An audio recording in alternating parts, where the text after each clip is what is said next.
and welcome to How to Do Everything, a podcast hosted by me, Tommy Dasilo, and joining me today, Kirsty Webeck is going to teach me how to go swimming with whale sharks. I am back from vacation. I was away for 2 weeks in Vietnam. Not that you would have any idea from listening to the feed. That's the podcaster's lot in life. There's no out of office, auto email. The content keeps rolling on. If my plane over there had have gone down, you would have gotten to listen to 2 weeks worth of me chatting to guests, both here and on the Patreon. And hey, that's a good advertisement. If you want to get some extra content, patreon.com/howtodoeverything. You can get bonus episodes. There's one up there right now waiting for this Friday. So if something happens to me after this episode drops, then that will be my final legacy. But it's a great time on there. Heaps of bonus episodes, sometimes with the guests from the main ep. Other times I get two people in and we do a big old muck around for about an hour and I split it into two parts. So get on there, support the show. Very much appreciated by me. Thank you to everyone who's on there. Today on the show, Kirsty Webeck. You might have seen her on Question Everything. You might have seen her on Guy Montgomery's Guy Mont Spelling Bee. You might have seen her on the Melbourne International Comedy Festival Gala. You might have seen one of her touring festival shows. She's so great. She's super fun. We were in Brisbane together recently, and so I thought I'd get her on the show. We have a great chat that is almost entirely about the ocean and everything to do with the ocean.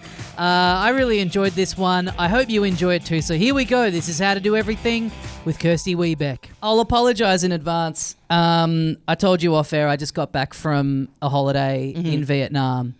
And so I am going to end up relating everything that you talk about Rightly back to my own holiday in Vietnam. Yeah, cool. If that's okay with you. Yeah, I mean, you've got 6 months of that up your sleeve now. So you think I can dine out on being on holiday for 6 months? Yeah, until you start planning a new one. Until you start, right, okay. Some people are like, with the Happy New Year's, it's got to be Jan 3rd's the cutoff. But you're saying I could be wishing Happy New Year well into July by that logic. Yeah, I reckon. 100%. Like, I went on a holiday, I guess, in June. Okay. It's recent? Yeah. What are we in now? We're in August. Okay, so 2 months ago. But June's a good one because like a lot of people, I always get June and July confused. Yeah. So you could make the claim that because they're sort of the same month that it was just last month. That's true. It was very recent. Okay, so the point that I was going to make is that it wasn't that recent and I'm still banging on about it, but you're right. It actually is pretty recent. Yeah, so that's 8 weeks down the track. I'm still harping on about it. So. Do you have maybe this is a bit more of a male thing, I don't know, but do you have friends that will, I think it's a thing mainly when you're younger, if you have a friend who's just done a big trip, and so obviously like a lot of their stories are about the trip, and then you have that smart ass in the group who's like, oh, did you go to Sweden? You know, kind of like cutting them down like that. And it's like... Oh, tell us about... Vietnam. Did you, Tommy? I had no idea. When was that trip? It's always bugged me as a thing to make fun of because it's like travel is this beautiful, like incredible, like, you know, like horizon expanding experience. Yeah. If someone's sitting at the pub and they're just holding court and they've got story after story about the things they saw and the people they met and the things they experienced, I'm happy to hear it. Yeah. You know, it's like the person cutting them off. It's like, oh, yeah, cool. Tell us another story about your fucking dog or your kid. Yeah. That's exactly right. It's like, oh, sorry, am I cutting into hearing about your footy training again? Yeah. It's like, it's so bang on. It's like, why would you not want to hear people's tales of... something different. Exactly. It's out of the ordinary, and even if you've been to those places, in fact, a lot of the time it's more exciting if you've been. Of course, you can picture compare what they're saying, and, right? Yeah, and it reminds you of things that happened to you while you were there or whatever, and you bang on. That's so annoying. We like my group of friends. We've known each other a very long time, and so a lot of us hanging out is the same stories. Yeah. Getting an airing again and again and again. Yeah. And so when someone gets cut off for like telling a recent travel story, it's like, heaven forbid a new yarn enter the equation. No, wait up. We've already got 12 that we rotate. Yeah. Are we ready for a 13? No, all right, let's go. Let's trot out that one from the music festival in 2012 again. Let's go. But yeah, I had a few realizations on this trip, and I think one particularly pertains to you, because I would consider you to be a very optimistic person. Would you say that about yourself? I think so, yeah. Yeah, you seem to like, you kind of radiate a lot of like positivity and kind of joy, and especially your stand-up is like mostly, you know, positive, not very negative. Yeah. I like to think of myself as an optimistic person, but this trip made me realize that I really am a pessimist. Okay. And I think that is really evident in, I'm like day one of the holiday, best version of myself. You know, I'm so happy. The future isn't written yet. You got the whole trip ahead of you. How good's this? From like, even just like day 4 of a 2-week trip, I'm like, oh, well, it's basically over now, isn't it? How are we going to get to the airport? I start sulking. I'm like, the end is in sight. You know, 4 days in. Well, as it starts getting close to halfway, the halfway mark is where I start to panic, because I'm like, oh, well, it's half over now. We're in the back half. Reality's creeping back in. And then I've caught myself like this on trips before where there'll be 4 days left. And I'm like, well, the trip's basically over. And then the day that you're leaving, you're like, I would do anything to have 4 days left. You know what I mean? You think back to then and it's like, that's all the time in the world. Yeah, why did I squander those 4 days? I mean, I want to be an optimistic person, but I can't help myself. I'm just constantly, I'm so bad. I'm really trying better when I'm away to like be in the moment and enjoy the present moment and not be thinking like, oh, well, reality is going to come and knocking. We're on the wind down. And reality's good for me. That's the other thing. What am I going back to? Yeah. This. Yeah. Well, that's right as well. Can you imagine people with like jobs that they hate? Yeah. Like if you're just coming back to like do your podcast and have a nice time. But I think for me, it's like the feeling of like on a holiday, you have all these ideas of things that you feel, you get very inspired and you get very like, when I go home, I'm going to do this and I'm going to do this and I'm going to do this. And I think as you get older, you've gone through that cycle enough times where you just realize, you know that you get back and almost immediately the old habits come back in. Yeah. And all of that stuff is so short-lived. So even that little burst that you get from the trip of like, there's going to be some changes when I get home. You just know, you're like, no, there's not. Yeah. The only way to feel like this is to be here. Exactly. That's so true. Yeah, you leave holiday version of you at the airport when you're leaving to come back home. It's a better you. It's a different you. Yeah. It's a more relaxed you. It's just... It's the me I want to be. Yeah. You're not stressing about money. You're just exactly. blowing cash on stuff. Oh, you're doing that thing where you're like, I'm not even going to convert the currency anymore. Yeah, fuck it, come what may. I'm pretty much a local now. Yeah. I'm not converting anything. Have you watched Severance? Are you a Severance watcher? I mean, yeah, kind of. But you know the premise. I know the premise. People have a split version of themselves. One that's at work, one that's at home, and we're at the airport and I was saying to my friends, wouldn't it be great if there was like a Severance but for on holiday? And they're like, what do you mean? And I'm like, well, you have a version of yourself that exists outside of Australian airspace, and then the version of you that's in Australia. And they're like, so what? So you would just not exist when you're at home, and then you would just kind of like wake up and you're in Tokyo for a week, and then you wake up and it might be a year later and you're in New York or whatever. And I'm like, yeah. And they're like, but if the version of you at home doesn't get to enjoy the holiday, why would you ever book the holidays? I was literally thinking the same thing. I'm like, there's a flaw in the plan, and your friends have identified it. I thought I'd invented like some great spin-off, but no, it turns out I've just created a flawed idea. You're a terrible holiday. But something that you highlighted that does tie into somewhere where I've spent a great deal of time recently is the ocean. You've got you've been learning about the ocean. Yes. You've developed a great interest in the ocean. Yeah. Where did this come from?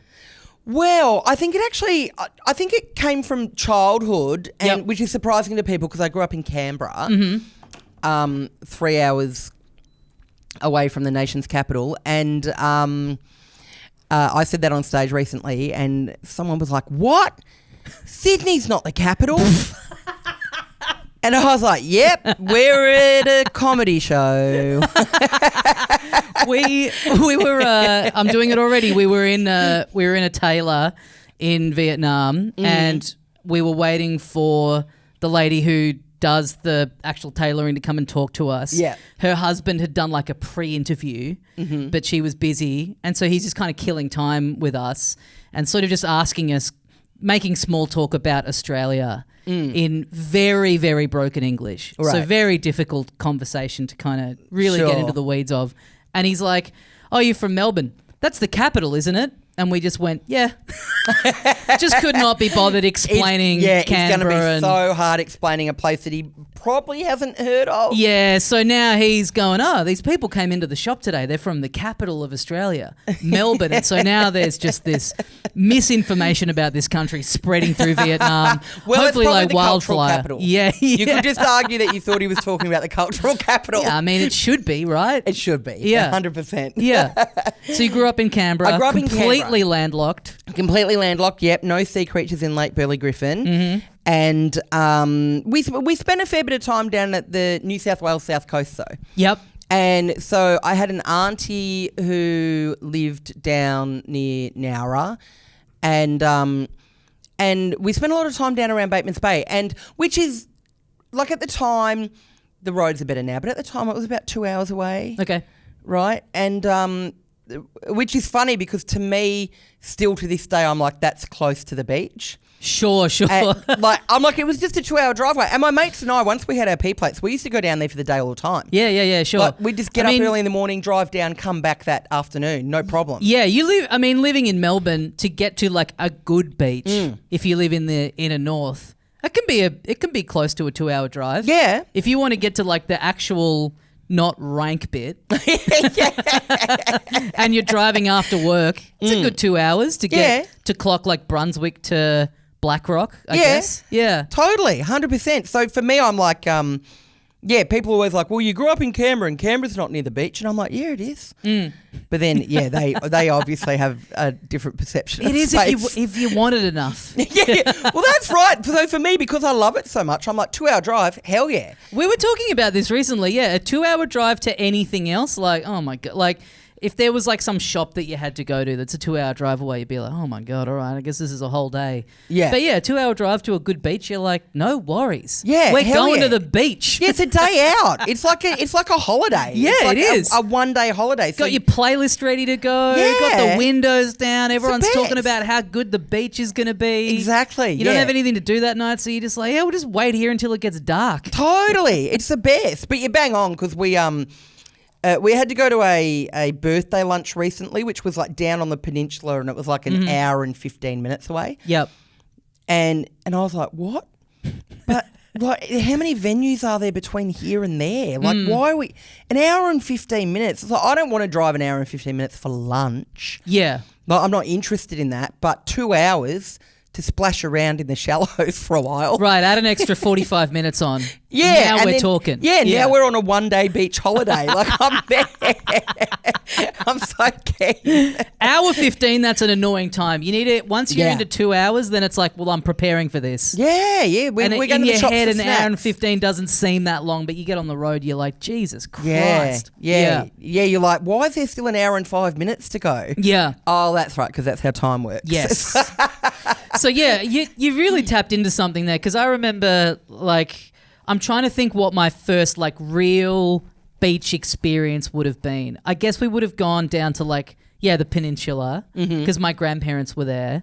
And then my dad did a bit of work in Fiji. So we went to Fiji a couple of times when I was really little. And that's, like, that's beach plus. That's like when you're a little kid and you've just been, like, Victorian beaches, you're like, this is nice. And then you go to, like, a proper tropical one and you're like, it's like having sugar for the first time. You're like, oh my fucking God. Yeah. I'm like literally in a cartoon or a movie.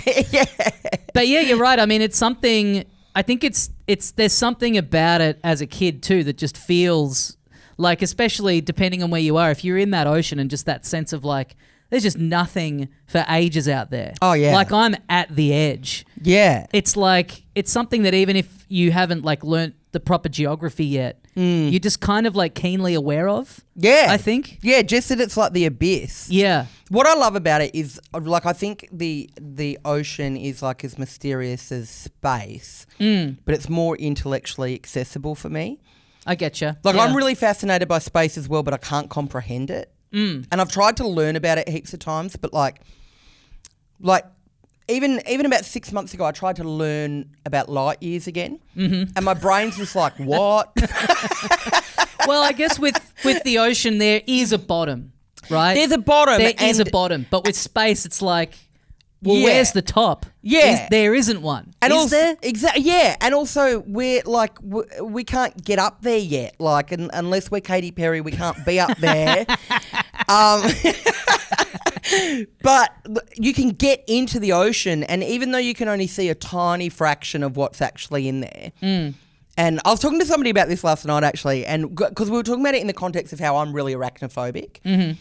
And he's really afraid of the ocean. Okay. And he was saying to him, it's so funny that I'm so terrified of a tiny little spider that I clearly have a size and intellect advantage over. Yeah. But I'm happy to, go swimming with whale sharks in Exmouth, just for example, a few weeks ago. Thanks for asking. And and have absolutely no idea what's underneath me and what's like going to come up to say hello and whatever. Yeah, sure. Yeah, I don't have that. I don't have the sea creature fear. I don't have the spider fear. Like, I don't know. It's probably a good instinct to have, the idea of being in the water and being like, I'd better watch out. I think Something so as well. might happen here. I just think so too. I think once you're in that environment, it's like, oh, well. I've put myself in here in their terrain, like, I don't know. Yeah, I think I've got a similar perspective on that. Like, I think it's like a kind of a low key level of like fatalism, where it's just like, well, I know what the risks are and I love it, so I'm still out here. Yeah. And hopefully nothing happens, and statistically it's very unlikely anything will happen. Sure. But also I'm here and I know what the risks are, so I'll just enjoy it. I've never done the research in any part of the world I've been in, what's going on in the water there. Some people get in and they just have all the facts. Yeah. You would have this too. It is crazy to me. Anytime I've stayed at a resort that is on the beach, and it'll be like top 5 most beautiful beach environment you've ever seen in your life. This includes the place we were just staying at in Hoi An. Unbelievable beach. And the pool will be rammed. Oh, yeah. And there will be like 4 people in the ocean. Yeah. Insane to me. Yeah. Actually crazy. Like, I think that's what made me realise, like, the more I travelled, I think exactly what you're talking about is what made me realise exactly how many people are scared of the sea. yeah, it's such a...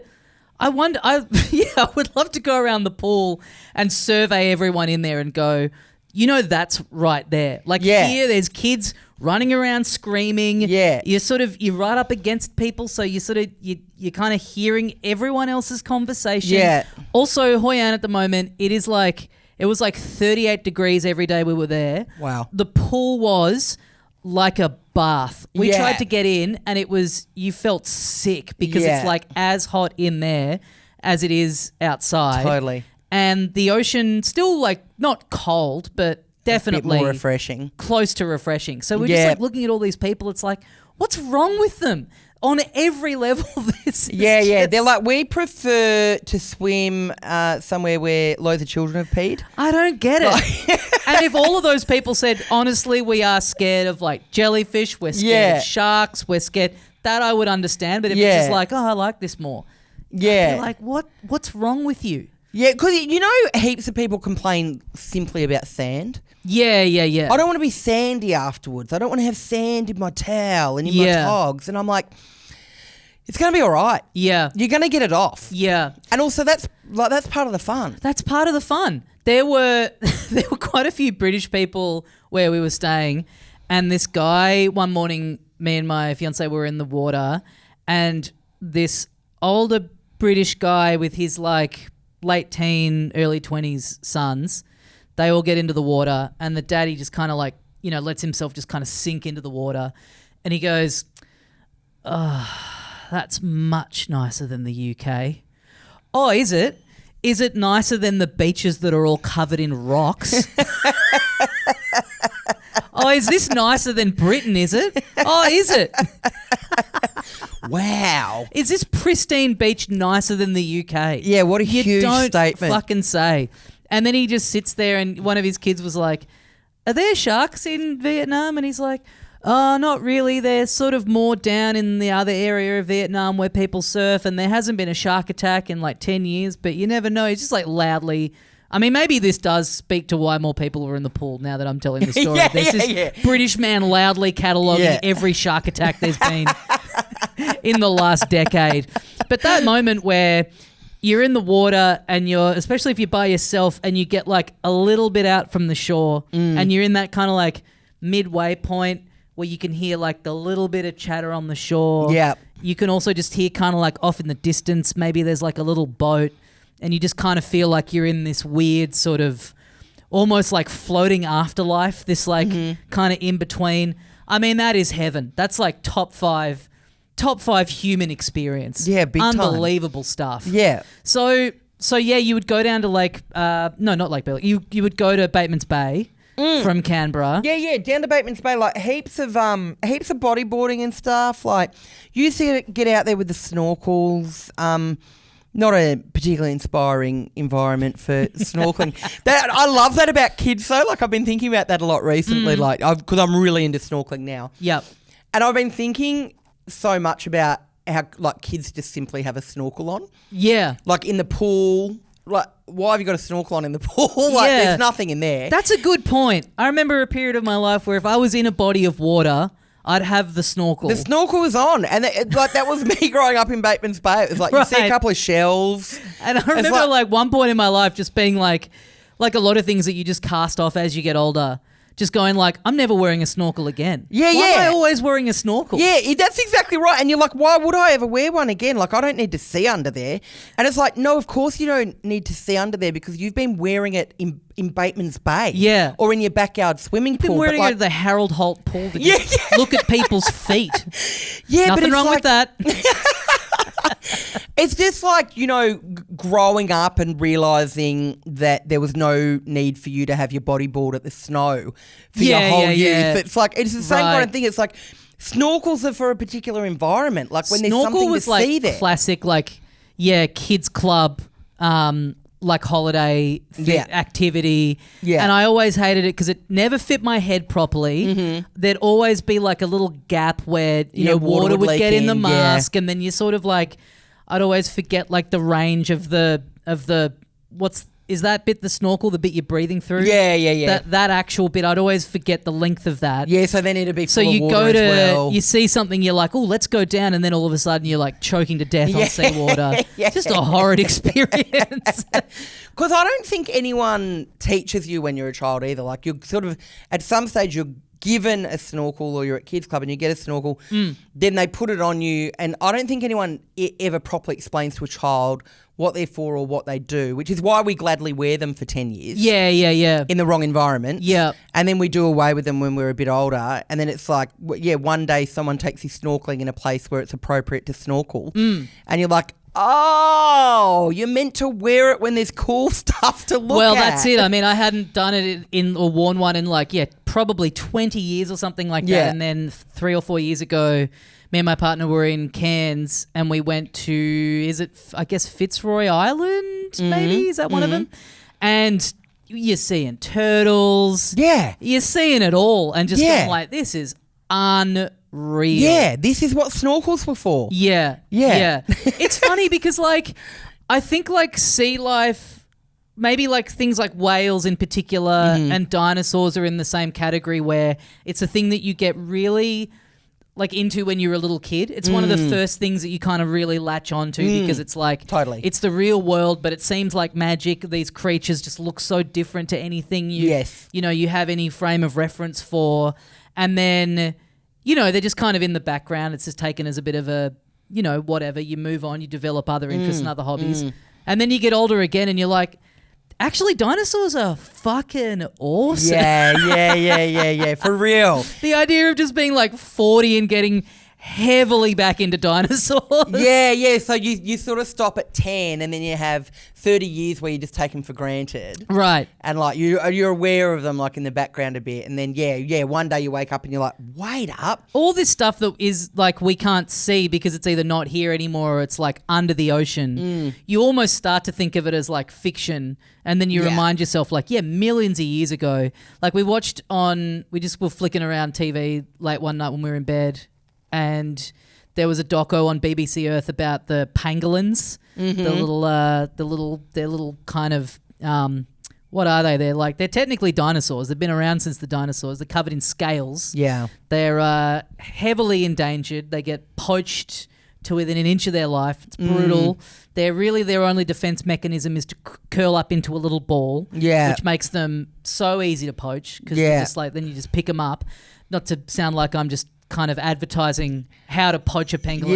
Yeah. This is a how-to guide if anyone wants to bump off the remaining few of them. But I was watching this in bed, having had a couple of drinks, and just being like, looking at footage, and they're super cute, and going like, "That's a little dinosaur." And then I just was on this whole run in my mind of like, there was just stuff running around that was like these big fucking like megafauna. Yeah, right. Like, yeah. Megafauna is incredible. Yeah. There's a mega. Last time I was there, it was still there, but there's a megafauna gallery in Alice Springs. Yep. Incredible. Yeah. Like just wombats like the size of a VW beetle. It's so cool. And the same with like the underwater stuff is like you feel like you're kind of across most of it from having learnt it at school or whatever. And then you'll catch a bit of a doco and they'll bring something up and you're like, what the hell is that? What is that? Yeah. There's some freaky looking thing that you've never seen. Yeah. Looks like nothing you've ever seen before in your life. And you're like, is this AI? Yeah. Did Pixar invent this? Yeah. It was like, remember a few months back when they had that footage of the anglerfish, which is like from the deep, deep, deep sea, and it looked like it had come out of a hellmouth. Yeah. And it had like surfaced a bit, like most likely to pass away. And everyone was just like, oh my God. It's like if you weren't scared of the ocean before seeing one of those, like you sure as hell are now. Well, we were talking about this the other day, the idea that do you believe in aliens? And my friend was like, I don't think I believe in life on other planets out in space. But when people talk about there being just like life forms in the bits of the ocean that are so deep that we haven't been able to examine in any way yet. Yeah. I believe in that. Yeah. And that is fascinating to think about. Yeah. Being able to get down there and just see what kind of fucked up little critters are running around. It'd be terrifying. It would be really terrifying. They'd be really scary because they've had to evolve to survive in those conditions. So whatever you find down there is not going to be good. Like out of a nightmare. Yeah. Yeah. An absolute nightmare. Because even those like those like Greenland sharks, the ones that live for hundreds of years, and they're mostly blind because they also like live like down. So it's so dark down there. They can't really see, but they I always see like clips of those on Insta and TikTok, and they're so battle weary. They've been around for hundreds of years, and there's chunks missing out of them. Like they've just been down there fighting, for like hundreds of years, and like they just look like the toughest person in the prison, like the one that you'd like align yourself with big time. Yeah, and I'm like, man, the stuff that they haven't seen down there, because they can't see anything. It's like going to Queensland to do comedy when you start out and you're on with some guys like, this guy's been doing it for 35 years. You're like, I never heard of this guy before. Yeah. But he's a lifer. He's drunk 3 6-packs of VB before he's gone on stage. Like he's turned on the audience before he's even introduced himself and stuff like. Yeah, and he can't be reintroduced into any other environment. No, he wouldn't function. The woke mob would kill him. Yeah, I can feel myself just kind of via osmosis of just this chat going full marine. Yeah. So at what point did you just really lock in and go? Because you're now doing a lot of work with the marine conservation fund? Nearly. You did so well. I just threw a few words together that felt right. I very recently, it's hot off the press. But maybe it won't even be hot off the press by the time this comes out. Who knows it? But anyway, this is the soft launch right now. I became an ambassador for the Australian Marine Conservation Society. Yeah, okay. Well, I was way off. So I think I had two. I had marine conservation. Yeah, you did well. You did well. And fund. Yeah, and I mean, they're after cash. Wall Street. Like I'm just like cashing in stocks and bonds on the Marines' names. Yeah. The Marines' names and the marine animals' names. I reckon... I think, you know what? So what happened is, my current tour show is called Everything I Need to Say About Sea Creatures. Yes. And it was kind of partially an in-joke with like, you know, some diehard supporters who have come to shows for years. They realised that my last 4 shows had ended on sea creatures despite being nothing about sea creatures. Great. And so I had this sort of joke where I was like, right, next year I'm going to write a 1-hour show on sea creatures and I'll get it all out there on the table. And then, of course, the joke is that I haven't been able to cram everything I need to say into 1 hour. Sure. So it definitely will carry on into the future. I saw we were in Brisbane together and you were on before me and I caught the end of your show and I was like, wow, she's really not kidding on that poster.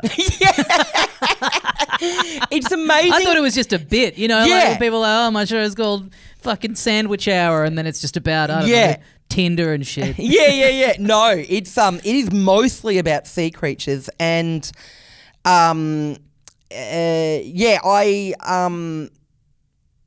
think I wrote the show and you know, there's a big story in the middle of it about like a ill-fated whale watching trip that I took last year and stuff like that as well. And because I do spend so much time in the water and going out whale watching and stuff like that, I had so much stuff for this show. Right. Like just a huge amount. But it is amazing how many people have come up to me after the show and gone, wow, it really was about sea creatures, Kirsty.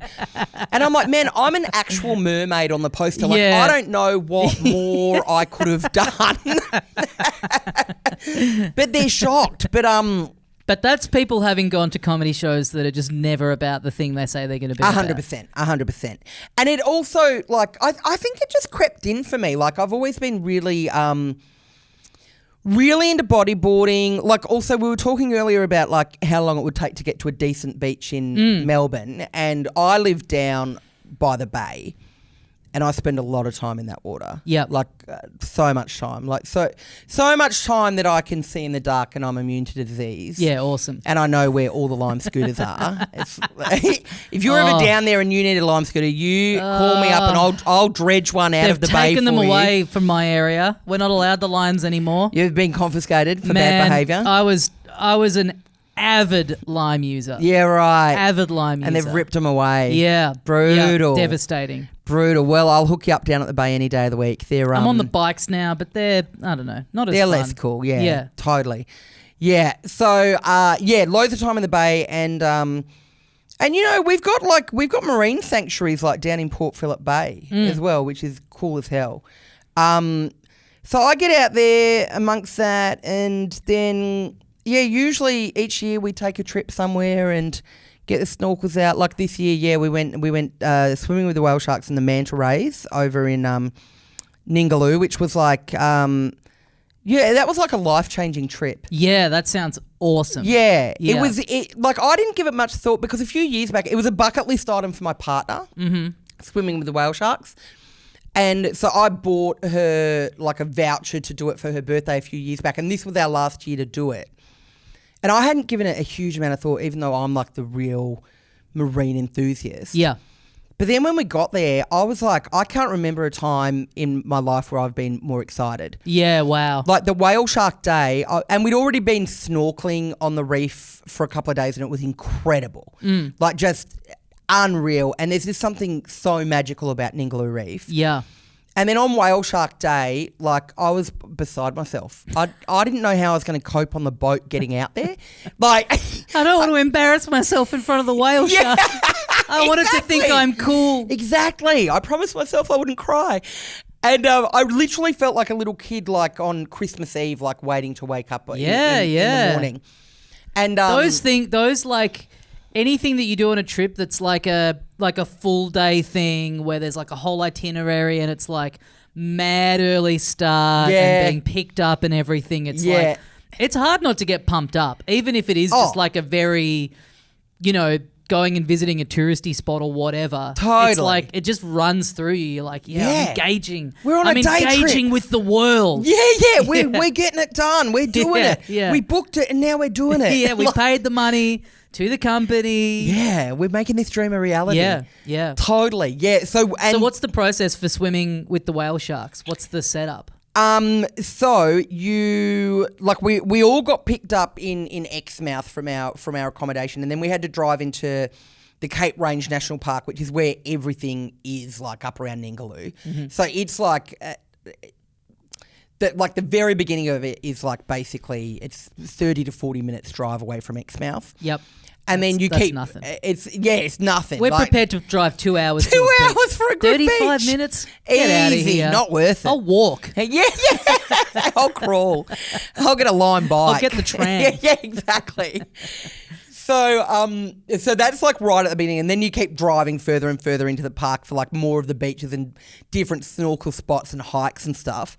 So we went down with them down to the boat ramp, and then you go out, and then I guess we went out on the boat for like probably maybe like half an hour, 45 minutes, and then you do like a warm-up snorkel. Like you go out to some coral bommies and where they know there'll be cool fish and stuff. And I think theoretically the idea is to make sure you can all really swim. Yeah, you test your material. Yeah. You test your snorkeling material. Exactly, yeah. No, I won't be saying that again. Yeah. Wow, yeah, that was a big bommy. It's tough crowd.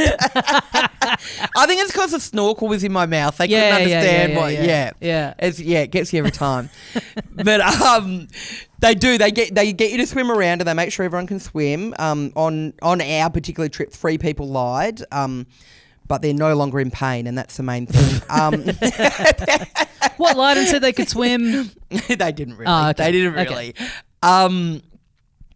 So we did that, so that was sick, and we saw a couple of reef sharks when we were doing that, which was funny because then when we got back onto the boat, this woman was like, "I thought we were only seeing whale sharks," and I didn't realise we were going to see actual sharks, and was like a bit sort of put out. So that was our opportunity to explain to her how the ocean works. Yeah, like we couldn't ask them to stay away. Yeah, it's crazy to have a limit on something like that. Yeah. Where that's part of the thrill is that you don't know what you're going to see and what you're going to get. Yeah, and to just be like, well, I'm scared of those ones. Why were they there?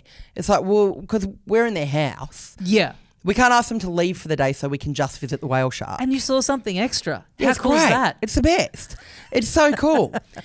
And then we got we went back on the boat, and then we went out, and a few of the different tour companies. The cool thing in Ningaloo is that they're all like hell bent on conservation, and awesome. It's all whale sharks first. All the animals first, which I loved. I hoped that would be the case. And everyone from like the photographer through to the guides and everyone, like they're all obsessed with the animals and they only care about looking after them. I mean, yeah, that's the stress, isn't it? When anywhere you are where you book any kind of animal thing, where you're like, even when you feel like because none of them go like I've been to elephant sanctuaries in Thailand, and we went to the good one, but none of them say, "Hey, just so you know, we're the crook one." We're riding them around, we're flogging them. Yeah. So you even just like doing a cursory Google, you realise like I've really got to get into the weeds here and make sure that I'm not. There's nothing worse than turning up and being like, I think this might be a really dodgy operation. Exactly. We're supporting the abuse of these animals. But when I imagine an area like that, it is a lot more just like everyone's chill. Like people are there because they're into it. Totally. And big education focus, crossing all the T's, dotting all the I's. So I think we had 20 on our boat, and it's 10 in the water at a time with the whale sharks. Yep. So there's a lot of like, it's like a military regime actually. It's quite funny. Like you're in your flippers and your wetsuit and your snorkel. Just like the military. Just like the military, exactly. But the Navy divers. And they Real don't ask, don't tell vibe on the ship. big time, 100%. Yeah, like Elle and I were just friends. Like they're like, you're allowed to serve on this ship, but don't wave anything around under our noses. And they'd get you down like they get you on your bums on the floor of the boat, and they'd get a row of people on the duck board at the back. And they'd like the photographer would go in and would be like do all these arm gestures and whatever, and be like, yeah, I found the whale shark heading this way. And then they'd be like, get in, go, go, go, go, go, go, go. Yeah, wow. So we'd all be like jumping into the water, and then the people would be bum shuffling behind us to get in behind us. Sure. And then they'd get you to line up, and basically the whale shark like was a few metres away at all times. And we had to make sure of that. The whale sharks were absolutely rogue and just did their own thing. Right. And they had not received the memo on staying away from us. So yeah, exactly. they're like, you got to stay a few metres away from them, don't disturb them. So there was a lot of fighting for your life to get out of its path. Yeah. Like, it's coming for us. That's like when you're in a share house and you're interviewing housemates, and they're like telling you what new rules they're going to bring into the house. And you're like, will you? Yeah. Oh, interesting. Cool. You want to live here in my house. Yeah, and you want to sort of have a cleaning kitty. Interesting. $20 a week. That's interesting. Yeah. Well, we'll let you know. Yeah. Don't contact us. We've got a lot of people to So get this is through. like you're in the water. I was imagining, and anytime I see this on TV, I'm like, this looks sick as hell. The one where you're in the cage and you're lowered in and the shark is just battering you. Oh, yeah. Would you do that? Harrowing. Under the right conditions... Yeah, I mean, if it was... Bad comedy festival run where you don't care if it all comes to an end. Terrible breakup. I'd be like, put me in Lady Gaga's meat suit and lower me into the ocean. That's the equivalent of like trying to go for the cop's gun. Suicide by cop, just like... Nah, getting in there, just kind of like loosening the cage door just a little bit. Don't shut the door. Don't worry about it. I've had a really rough festival. Pre-bend the bars a little bit. Yeah. This tour has gone horribly. Do you know what? Don't bother with the cage. Have you got any made out of plastic? Yeah. You got any made out of meat? Just straight up raw meat. Have you got a gun? Let's not even go out on the boat. But yeah, I feel like I wouldn't. Like skydiving, I don't think I could. Any of those thrill-seeking things, I could. Like heights, I'm bad. I couldn't bungee jump. But the being in the cage and having the shark just go me, I would. Yeah, I would find that. That's the exhilarating, like thrill-seeking thing that I think I'd be in for. Yeah, right. I mean, I don't know if I'd do it with the intention of the shark going for me. No. Well, like, have you seen that thing that clip recently of the person that was doing exactly this? But the shark somehow got itself into the cage. Well, I think it's pretty clear by the way I'm saying I'm keen to do it that no, I haven't seen this. So the person sort of disappears beneath the surface, and then and you can see the outer rim of the cage. Yeah. And then suddenly this massive shark comes like bursting up through, and you're like, no, wait, the shark was in that. What? And then the person surfaces, and then the people on the boat just frantically like yank them out of there. But it was like, how did apparently the shark got pretty funny physical gaps. Comedy by the shark. It was a great bit. Yeah, popping up like he's Basil Brush. Yeah. Such a good bit. Very surprising for the person in the cage. Yeah. It's Jesus all about the element of Christ. surprise, and it nailed it. But oh man, I mean that harrowing. moment, you'd be like, all right, well, you know. Yeah, I mean, what are you going to do? Like, you're in the shark cage, you think you're protected, and then the shark's in the cage with you. Disappeared. Like, that is literally worst case scenario. Yeah. Well, we said we were putting you in the shark cage. We didn't say we weren't going to put the shark in there as well. Yeah, again, it's one of those things. It's like I knew this guy who went skydiving, like I think every week or something. Wow. And then he passed away skydiving. Yeah, it's right. like, yeah, you kept jumping out of a plane. Yeah. The thing that's kind of meant to happen ended up happening. Yeah. Like you'd have to be like, well, I am in the shark cage, and I really did think it was safe, but you know, I did kind of get in here to fuck around with the shark, so can't be too mad. Exactly. I guess nature just ran its course. Yeah, like something went wrong, but also Sure. I didn't bank on this happening. But yeah, but also like I'd I'd nudged myself into the path of that occurring as well. This is the worst case scenario, but it is still a scenario. Yeah. It was very much on the table. Yeah, absolutely. 100%. They don't say worst case unfathomable would occurrence. never happen. Would never. Don't even. I don't know why we're bringing it up. Yeah. So you're just kind of swimming around freely with the whale shark. What are you doing? Are you kind of tailing them? Are you getting some drift? Yeah. Well, yeah. You can swim alongside them, and then because there's 10 of you, they kind of say to sort of do a semicircle if you can. But it's like it depends on how fast you can swim, honestly. Right. And so, we were really fortunate because my partner and I are very fast swimmers. Yeah. We spend a lot of time ocean swimming. And by very fast, I mean just probably faster than the average person. Sure. Because we do it a lot. Yep. But we were the fastest ones in our group, like both when we went swimming with the whale shark and also the manta rays. Yeah, okay. So all it meant was that we could keep up with them.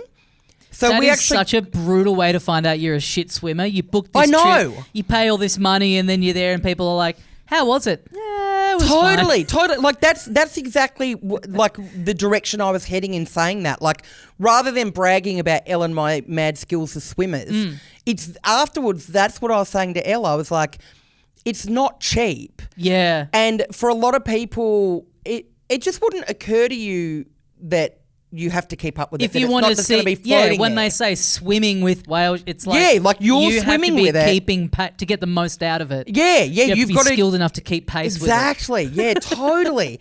And also like comfortable enough in the water that you're able to keep swimming and watching it. Yeah, like getting the with eye your from head it. down. Fuck, and is that all you got? Yeah. Chop. Totally. And then like it was the same with the manta rays, and when we went with the manta rays, the instructors told us, and they did do this, that if they saw someone lagging behind or whatever, that they'd like try and yank them like into a better position so they could see them properly. And they did, and that was quite funny as well because again, Elle and I spent quite a bit of time alongside this manta ray, and then we dropped back to let other people try and get ahead and spend some time with it. Shoving them in the water. Just shoving them, dragging them by the hair. And funnily enough, we dropped back on purpose, and then we both got yanked towards the manta ray again. And we're like, no, we're all good. We've already grabbing the whale shark on the tail, just kind of slow it down. Come on. These people haven't had a good look yet. Yeah. Getting back on the boat and saying to all these people that are so oriented around the care of the whale sharks, like, you didn't say anything about like dragging it backwards by the tail. It's actually really ableist what the whale shark was doing. The people that can't swim as well weren't able to get a good look. That's not okay in 20. I don't know if the new way things go has made it down into the ocean, but that sort of stuff isn't okay up here anymore. It doesn't fly up here. We've got to look after everybody. You should not have to be an Olympic medalist to catch up to the whale shark. Cancel the whale shark. Yeah. We've all paid our money. We've paid the same amount. And there were children at the back fighting for their lives. That's the ultimate. You'd love to see a poacher who's just like, that's is like, no, what they're doing down there, I just don't agree with it. Like the way that they live, it's, it's really shameful. It's not right. Really inappropriate. Exactly. In this day and age. That's exclusive. Why we're harpooning them. Yeah. All right. Well, that's kind of fucked up, but you've given me a pretty actually compelling argument, I have to say it. As long as there's a moral base behind harpoon away. You treat yourself. That sounds incredible. It was incredible, yeah. The funny thing as well that they also don't mention when they're selling these whale shark experiences is it's actually very challenging getting off and on the boat. Yeah. Especially with your flippers. And there were plenty of people that didn't get back in the water with both the manta rays and the whale sharks. And again, I was like, maybe that's something they should advertise. Yeah. Because people are spending a lot of money to go out there, and like if you get out there and realise that you really struggled to get back on the boat after the first dive. True. Then it's like that was a pretty expensive jump in and out with a whale shark. That's true, but I can also understand their point of view of going, We're driving the boat up alongside fucking whale sharks. What more do you need us to do for you? We've cut up some frozen oranges for morning tea. We're driving the boat. Oh, man. Don't you feel like when we got to where we were staying in Da Nang, it was first flew in during the day, so get there like, I think like 9 p.m. by the time we got into the hotel, staying along the beach. And there was this restaurant across the road that had, I guess, like outdoor karaoke going, full volume, people singing in Vietnamese so loudly and so badly. And we're like, oh my God, what is this? Is this like a special event? Does this happen every night? Right. And we were looking online, and I actually really appreciate, because when we booked the hotel, there were no like bad reviews of it. There were no reviews mentioning that kind of stuff. Yeah, okay. But what we did find, the restaurant across the road has all these 1-star reviews because people are like, this is so rude and loud and obnoxious. I was staying at the hotel across the road. Right. And your terrible singing was so loud that we could hear it up on the 10th floor. And I was like, yeah, I kind of love that. You know, when a place has a bad review because of noise from the street. Yes. It's like, well, they're not controlling the traffic. Yeah. Give the car a 1-star rating. Yeah. I was like, I actually really appreciated that people went, no, because you know that the hotel hate it. Like, we just get up there and we're like, let's just see how late this goes, and I don't know, maybe we can ask to change rooms if it's really bad and if it's going to go across multiple nights. But you know there's a different personality type that would be walking through that door and immediately going, and be like storming downstairs. 100% really and blaming the hotel. Yeah. Big time. So I just, like, anything I see now, if I'm on like a tour or anywhere overseas where something's like slightly off, I just feel so bad for the place that, like, you know, someone has come through and just absolutely raised hell. Oh, 100%. I think probably what we do as well for work, like, probably makes us more in tune with that too. Yeah. Like, well, we put up with just fucking, you know, here's your accom for the gig. Oh, this is an actual toilet. Yeah, we do. We put up with loads, but on the flip side of it, we get complaints about things that have nothing to do with us. Right. Like, get a bad review because the parking was bad out the front of the venue, all that kind of stuff. Yeah, totally. Or there was sound bleed, which, like, obviously the venue didn't tell you about, or they told you that there wouldn't be sound bleed, or the chairs are deathly uncomfortable. Right. And you're like, yeah, totally. I could see everyone squirming, and I totally appreciate that. And I hate that they were, but I don't own the venue. Like, I've just rocked up with my show. The venue's promised me that everyone will be comfortable. But now you're complaining to me and you're like, I'll never attend another one of your shows. And I'm like, mate, I didn't build the pub. Like, I'm so sorry. Like, we're hamstrung. Tell me you think I'm not funny. That I can handle. Yeah, you hated the show, I'm sorry, I spent 9 months working on these jokes every day. I didn't really get time in there to get into the workshop and construct the chairs by hand. Yeah, tell me that you weren't warned adequately that the show was really about sea creatures. But So, yeah, to your point, it's like, you know that company has received at least one email a month like, you really should advertise that it's quite difficult to get back into the boat. I think that's exactly what made me think of it, because I was like, man, they must get complaints. Yeah. When you clock something, you do really want to put your, like, best bloke in the world helmet on and just go up to them and be like, just so you know, I've clocked this and I am a little bit annoyed by it, but I'm not going to do anything. I'm not going to leave a bad review. I'm not going to email you. Yeah. Or even just like I think I've just got such a keen eye for it now. Yeah. Because of just the bananas complaints I've had over the years about things that are completely out of my control. Well, I think it's an age thing too, because my parents had just been to Vietnam a couple of months ago, and with this like karaoke happening across the road, all I could think about was we were going to stay up for a little bit longer anyway, but my parents would have gotten off that flight and been like, bedtime immediately. Yeah. Music was too loud to sleep. My mum would have gone downstairs and really kicked up a stink. Yeah, right. And so I was like saying to Lauren, when's that coming for us? Yeah, when is the line that when you travel, you're like, no, I've lived a life. Yeah. I've raised a family. I've done it all. I'm retired. Yeah. nothing is going wrong for me on this. The second anything goes wrong, I'm not having it. Yeah, I just wanted a peaceful holiday. I've stayed silent long enough. Yeah. You put up with shit in your 30s, your 40s. Now's my time to just fucking kick up a stink at the most minor inconvenience. It must come for us as well because like what I'm talking about with the duck board on these boats, right? It didn't affect us. You noticed it, but it didn't affect us at all. We got in every single time and had a lovely time. But I would say even noticing it, that's the first step. Yeah, but I clocked it on behalf of the other people who didn't go back in. Yeah. So I noticed it for even though it had nothing to do with me. We got to swim with the whale sharks 4 times. We swam with the whale sharks 4 times, no problem.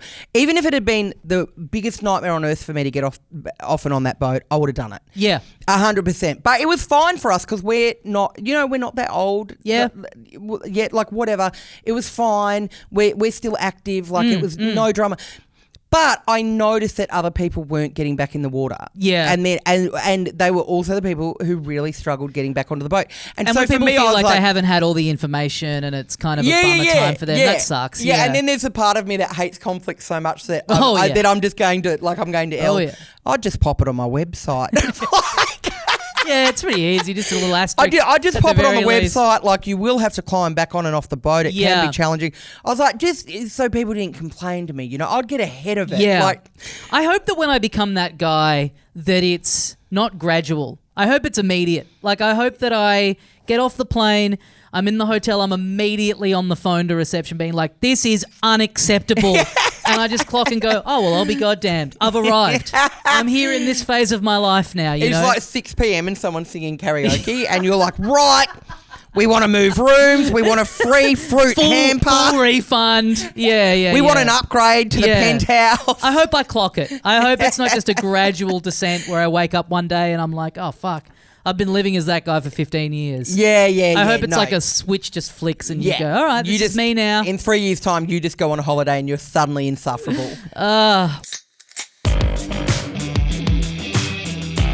Kirsty Webeck, folks, and get out and see her on tour. She's got a few more dates left of her Everything I Need to Say About Sea Creatures stand-up show. A few different cities left in the country that she's going to. But, get onto her website and find the tickets to that and go see her because she puts on a great show. Loved that chat with her. For a long time with this show, I was banking a lot of episodes in advance and often putting them out after sitting on them for months and months. And I ran out of that backlog while I was away. And so I've done this the afternoon before putting it up. So this is the most farm to table that the podcast has ever been. So, I hope you enjoyed it. Had a super fun time talking to Kirsty. She stuck around for a bit over half an hour for a Patreon bonus chat. So if you want to hear that, get onto patreon.com/howtodoeverything. I'll see you over there. I trust you're going to be called to action immediately after having heard this. But thank you for joining me. Get at me on Instagram at howtodoeverything podcast if you would like to, if you've got any thoughts about the beautiful ocean, then let me know. Would love to have a full ocean discourse with people after this episode. Thanks for listening. I'll see you next time for more How to Do Everything. Bye.